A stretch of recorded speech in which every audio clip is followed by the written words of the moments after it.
আসসালামু আলাইকুম দর্শক, আপনারা সবাই কেমন আছেন? আশা করছি আপনারা সবাই অনেক অনেক বেশি ভালো আছেন। আজকের ভিডিওতে আপনাদের সবাইকে ভর্তা করে দেখাবো, মানে আপনাদের ভর্তা করব না, ভর্তার একটা রেসিপি করে দেখাবো। আজকের ভিডিওতে আপনাদের করে দেখাবো কাঁঠালের মুথা ভর্তা, মানে কাঁঠালের ভেতরে কোয়াগুলো যে মোথার সাথে আটকানো থাকে ওই মোথাটাই আজকে ভর্তা করে দেখাবো।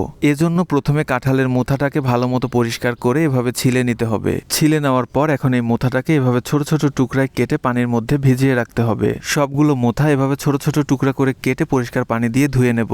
ভালোভাবে ধুয়ে নেওয়ার পর এখন এই মোথার টুকরোগুলোকে সিদ্ধ করতে হবে। এজন্য একটা কড়াইতে পর্যাপ্ত পানি দিয়ে দিয়েছি।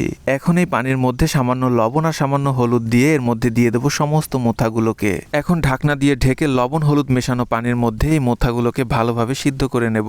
একটু পরপর ঢাকনাটাকে উঠিয়ে এগুলোকে একটু নেড়ে চেড়ে দেবো যাতে তলায় লেগে না যায়। এর আগে কিন্তু আমি বা আমরা কখনোই এই কাঁঠালের মোথা ভর্তা করে খাইনি, তার মানে আজকের এই কাঁঠালের মোথা ভর্তাটা আমাদের জন্য একদমই নতুন। পাকা কাঁঠালের মোথাগুলো সাধারণত রসালো হয় না, একটু ফোমি টাইপের হয়, আর এজন্যই কিন্তু এগুলো সিদ্ধ হতে একটু বেশি সময় লাগবে। যাই হোক, এগুলো কিন্তু সিদ্ধ হয়ে গেছে। এখন এগুলোর পানি ঝরিয়ে নেব। এদিকে চুলায় একটা কড়াই বসিয়ে দিয়েছি। কড়াইয়ের মধ্যে সামান্য সরিষার তেল দিয়ে এর মধ্যে দিয়ে দিয়েছি 3টা শুকনা মরিচ। এখানে আপনারা শুকনা মরিচের পরিবর্তে কাঁচা মরিচও ব্যবহার করতে পারেন। এরপর দিয়ে দিয়েছি কয়েক টুকরা আস্ত রসুনের কোয়া। এগুলোকে নেড়েচেড়ে একটু সময় ভেজে নেওয়ার পর এখন এর মধ্যে দিয়ে দিয়েছি 1 টেবিল চামচ পেঁয়াজ কুচি।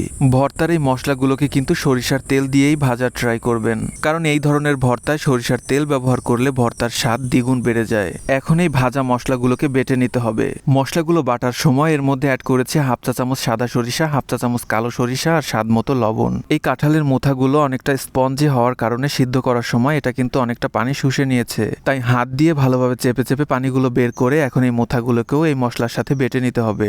বাটাবাটি আপনাদের কাছে খুব বেশি ঝামেলার মনে হলে আপনারা চাইলে এই কাজটা ব্লেন্ডারেও করতে পারেন, তবে ব্লেন্ডারে ব্লেন্ড করলে কিন্তু পাটায় বাটার এই অরিজিনাল টেস্টটা পাবেন না। তাই আমি প্রেফার করব এই ভর্তাটা অবশ্যই পাটায় বেটেই করার ট্রাই করবেন। সিদ্ধ করার পর এই মোথাগুলো এতটাই সফট হয়ে গেছে, এটা কিন্তু খুবই সহজেই বেটে নিতে পারবেন। সবকিছু সুন্দর মতো বেটে নেওয়ার পর এখন একটা ফ্রাই প্যানে সামান্য সরিষার তেল দিয়ে দিয়েছি আর এর মধ্যে দিয়ে দিয়েছি 1.5 টেবিল চামচ পেঁয়াজ কুচি। এখন এই সরিষার তেলে এই পেঁয়াজগুলোকে একটু সময় নেড়ে চেড়ে ভালোভাবে ভেজে নেব। খুব বেশি ভেজে পেঁয়াজের কালার চেঞ্জ করার দরকার নাই, হালকা একটু ট্রান্সপারেন্ট হয়ে এলেই এর মধ্যে দিয়ে দেবো 1 চা চামচ কালো জিরা। এটা কিন্তু একেবারেই অপশনাল, আপনারা যারা কালো জিরা পছন্দ করেন তারা দিবেন, তা না হলে দেওয়ার দরকার নেই। কালো জিরা দেওয়ার পর এখন এর মধ্যে দিয়ে দেবো বাটা কাঁঠালের মোথা। কাঁঠালের মোথাগুলো দেওয়ার পর ভালোভাবে নেড়ে চেড়ে এই সরিষার তেলের মধ্যে এগুলোকেও একটু সময় ভেজে নেব। একটু ভালোভাবে চেপে চেপে ভেজে নেব যাতে সমস্ত মোথার সাথে সরিষার তেলগুলো ভালোভাবে লেগে যায়। এগুলোকে কিন্তু আবার খুব বেশি সময় ধরে ভাজা যাবে না। কিছুক্ষণ ভাজার পর তেল শুকিয়ে গেলেই বুঝতে হবে আমাদের ভর্তা ভাজা কমপ্লিট। ভাজার পর এটার গন্ধেই মনে হচ্ছে এটা খেতে অনেক বেশি টেস্টি হবে। আমাদের ভর্তা কমপ্লিট, এখন এটাকে চুলা থেকে নামিয়ে নিচ্ছি। শুধু গন্ধে নয়, এই ভর্তাটা খেতে আসলেই অনেক বেশি টেস্টি। শেষ পর্যন্ত পাশে থাকার জন্য সবাইকে ধন্যবাদ। সবাই ভালো থাকবেন। আল্লাহ হাফেজ।